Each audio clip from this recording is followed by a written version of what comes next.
Hiking in Montenegro from 1991 to 2000, Part 2. The hiking tour, which regularly filled me with amazement when I saw what could fit into a single weekend, which I would otherwise spend at home rather monotonously and without some important events, was the visit to the mountain of Lovćen. There was a little bit of everything: tourist visits, walking in mountainous terrains, enjoying the scenery, as well as swimming in the sea. We always started with going to Cetinje. The group would first visit the church of St. Peter, monastery of St. Peter of Cetinje, tomb of Prince Bishop Danilo at Orlov Krš, museum of King Nikola, and there would also be some free time for an additional walk or coffee. As Cetinje used to be the capital of Montenegro, one can see buildings of former embassies there. I was particularly keen on seeing the building of the former embassy of France, since I know of an anecdote about it.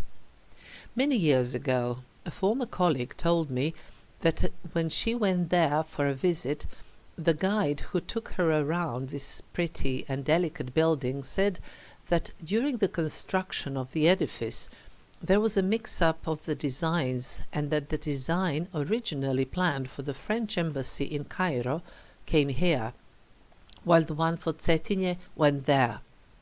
As the designs were allegedly such that they envisaged buildings that were in line with the setting, this colleague of myself giggled a great deal, imagining the French embassy in Cairo made all of a pile of rocks, bearing in mind the rocky environs around Cetinje.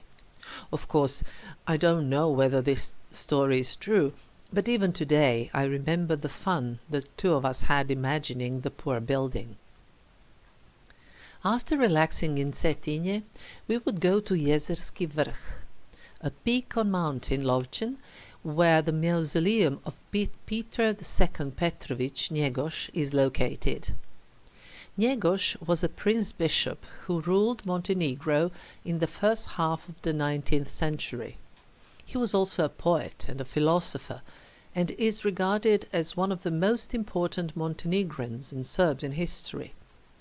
There is a major controversy about his mausoleum, built in the second half of the 20th century, since earlier there used to be the original votive church here, damaged and reconstructed, which was then demolished in order to build this museum.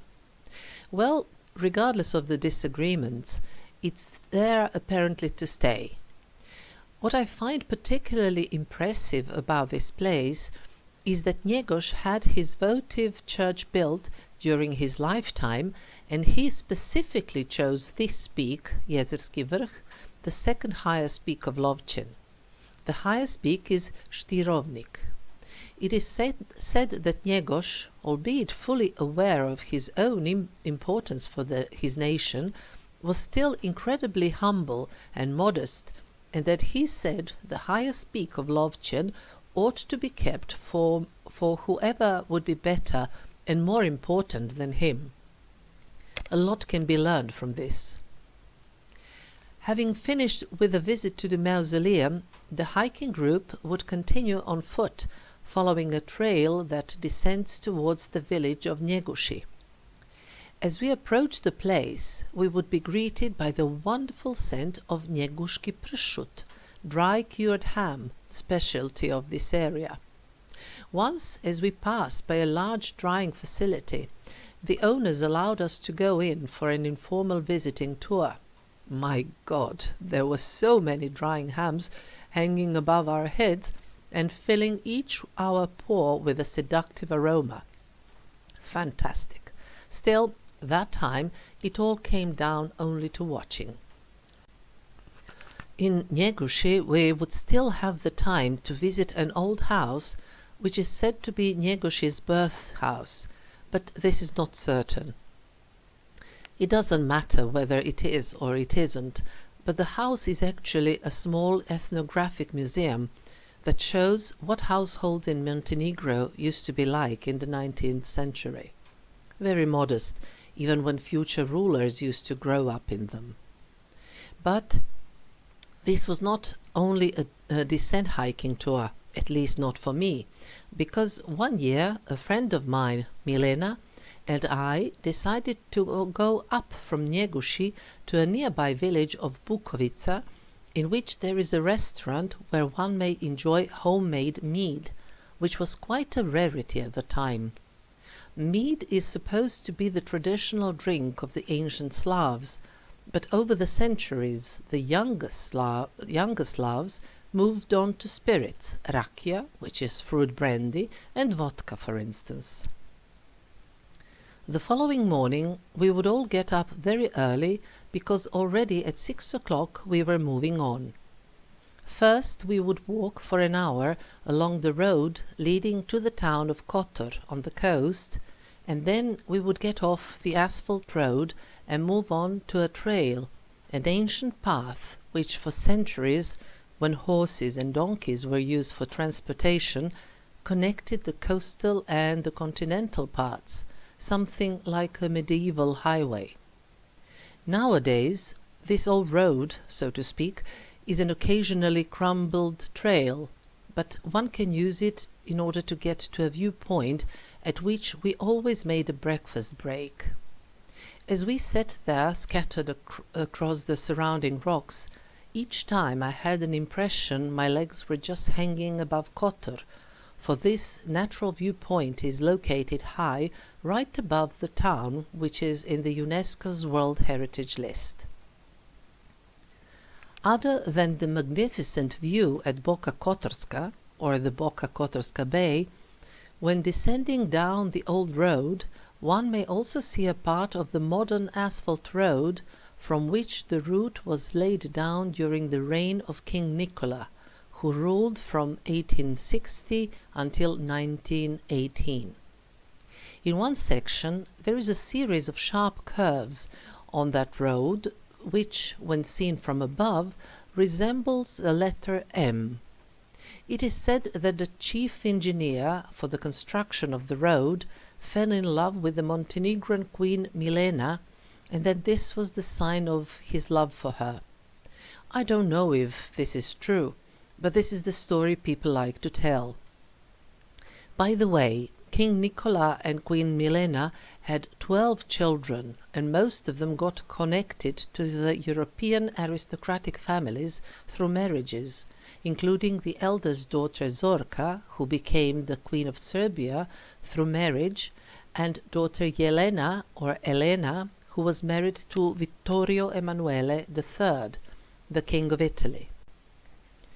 After having breakfast, we would go down to Kotor, walk there for a while, and had some refreshments, and then, by an organized transportation, we would move on to Sutomore, a small place on the coast where we would spend a leisurely afternoon on the beach, including swimming.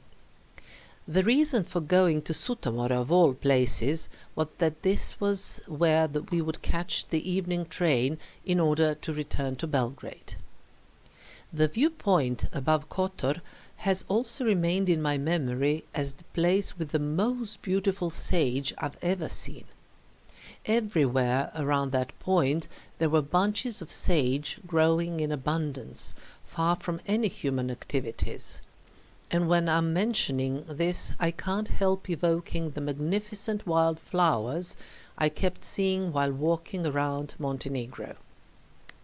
Still, it needs to be pointed out that even some endemic species I'm about to mention are not linked to Montenegro alone, but they can be found throughout this entire mountainous region.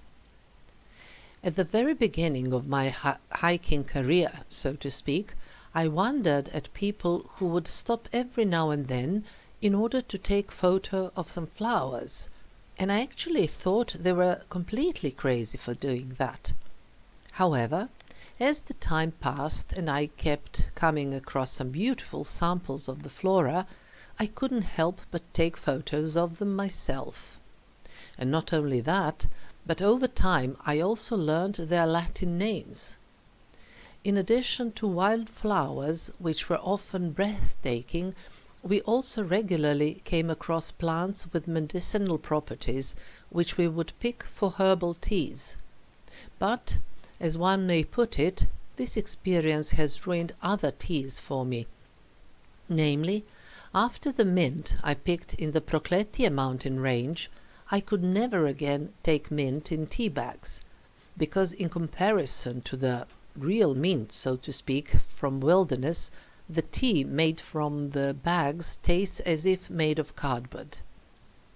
Then, in mountains Komovi, I learned about mountain germander, in my mind the mothership of bitterness, but said to have exceptional healing properties, and there is a folk saying trava iva od mrtva pravi živa, which means mountain germander makes the dead come alive again. There is another plant which has medicinal properties, and it also has modest looking but pretty flowers. It is cowslip. In Serbia it is used to make good cough syrup, in addition to which, as far as I've heard, 3 to 4 fresh cowslip leaves provide the daily quantity of vitamin C, but one should not consume more than this, as the leaves also contain a saponin, which in larger quantities may lead to diarrhea.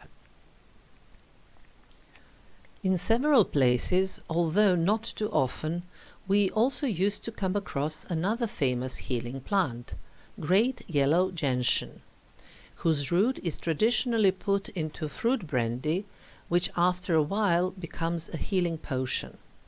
This brandy, called lintsura, is very famous and popular in these parts of the world, and this, of course, creates a major problem in nature, as there is less and less of the great yellow gentian. Namely, when people picking it come across this plant, they most often take the entire root in their search for a profit.